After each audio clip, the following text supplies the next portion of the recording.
10वी-12वी पदवीनंतर पुढे काय? वैद्यकीय क्षेत्रात हवंय उज्ज्वल भविष्य आणि 100% रोजगार. मग निवडा केपी पॅरे मेडिकल इन्स्टिट्यूट. प्रगत तंत्रज्ञान, दर्जेदार शिक्षण आणि कौशल्यपूर्ण प्रशिक्षण एकाच ठिकाणी. हो, आम्ही घेतो तुमच्या कौशल्य विकासाची जबाबदारी आणि हे आमचे विद्यार्थी सरकारी खासगी हॉस्पिटल आणि नामांकित लॅबमध्ये कार्यरत. आजच प्रवेश घ्या केपी पॅरे मेडिकल इन्स्टिट्यूट. शिक्षण, कौशल्य आणि रोजगारांचं विश्वसनीय. नमस्कार, मी सुद्धा महाराष्ट्र खबर न्यूज मध्ये आपल्या सगळ्यांचं स्वागत. आसाम पोलिसांनी राज्याच्या इतिहासातील सर्वात मोठी कारवाई करत तब्बल 55 कोटी रुपयांचं सोनं जप्त केलंय.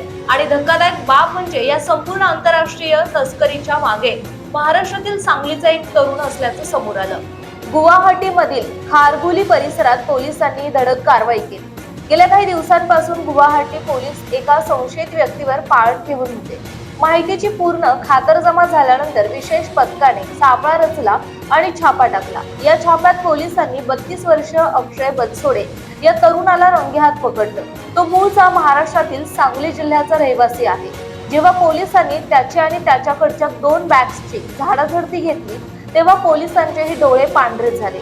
या 2 बॅग्स मधून पोलिसांनी तब्बल 37 किलो 24 कॅरेट सोन्याची बिस्किटे जप्त केली.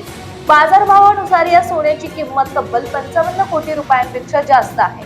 आसाम पोलिसांच्या इतिहासातील ही सोन्याची आतापर्यंतची सर्वात मोठी जप्ती असल्याचा दावा पोलिसांनी केला. केवळ सोनच नाही तर या सांगलीच्या तरुणाकडून पोलिसांनी 13 ग्रॅम चांदी आणि 4 महागडे मोबाईल फोन जप्त केले, ज्यामध्ये 2 आयफोन आणि 2 अँड्रॉइड फोनचा समावेश आहे.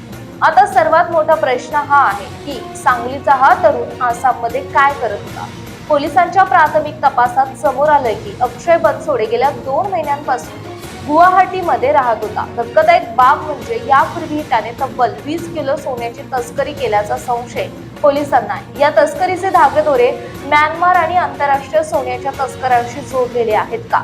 सांगलीत त्याचे आणखी कोण साथीदार आहेत आणि हा 55 कोटींचा साठा नेमका कुठे पोहोचवला जाणार होता याचा सखोल तपास आता गुवाहाटी पोलीस करतायत.